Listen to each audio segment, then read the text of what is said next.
All right, now, first thing first, what is sensory processing?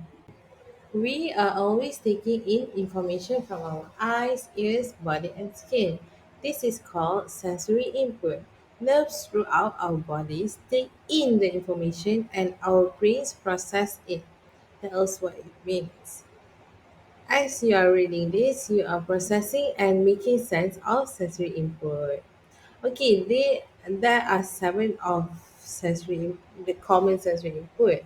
The first is visual or vision input, the words you are reading on this page right now. Okay, second, auditory or sound input, the background noises you're trying to ignore while reading, like the sound of the fan, the sound of the background music, and so on.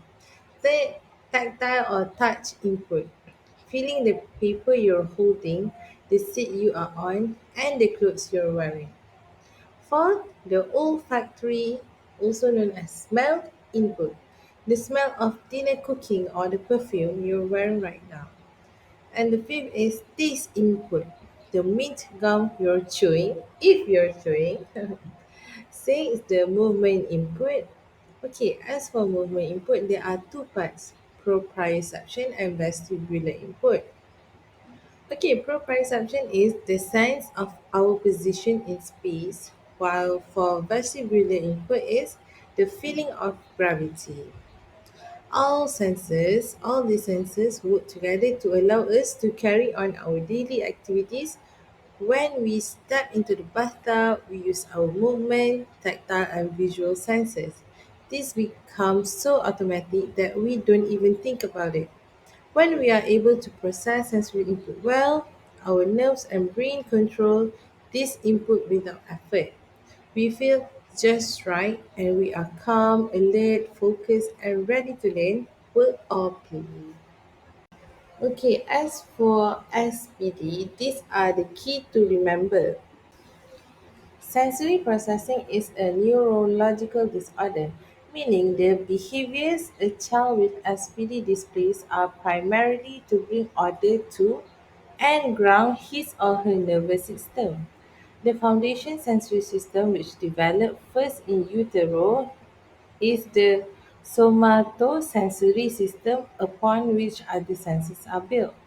A child must be aware of where his or her body is in space and what his or her body is doing for other senses to operate well and for higher brain function such as learning and reasoning to take place. So, how to help children or people with SPD? First, we are need to carefully observe our child's emotion, reaction, and respect them.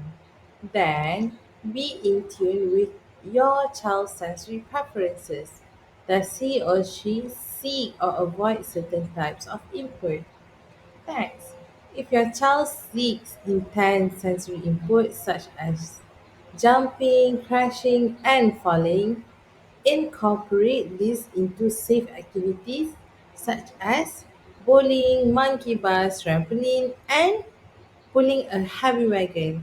And finally, if your child is sensitive to certain sensation, activities that provide deep pressure on skin, resistance to muscles, and input to joints are coming.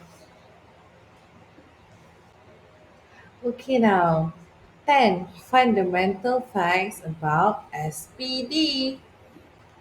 Okay, SPD, sensory processing disorder, is a complex disorder of the brain that affects developing children and adults. Parent survey, clinical assessment, and laboratory protocols exist to identify children with SPD. At least 1 in 20 people in the general population may be affected by SPD. In children who are gifted and those with ADHD, autism, and Fragile X syndrome, the prevalence of SPD is much higher than in the general population. Studies have found insignificant difference between the physiology of children with SPD and children who are typically developing. Okay, next one. Studies have found a significant difference between the physiology of children with SPD and children who have ADHD. Sensory processing disorder (SPD) has unique sensory symptoms that are not explained by other known disorders. Heredity may be one cause of the disorder. Laboratory studies suggest that the sympathetic and parasympathetic nervous system are not typically functioning in children with SPD. And finally, preliminary research data supports decades of anecdotal evidence that occupational therapy is an effective intervention for treating the symptom of SPD. Okay, now let's go through the definition of SPD. Like before, I mentioned we take in information through eight senses: sight, sound, touch, smell, taste, vestibular, proprioception, and interoception. Interoception, I did mention before. Interoception is sensation from internal organs. Okay, SPD is a disorder of the process by which we receive information through our senses, organize this information, and use it to participate in everyday activities.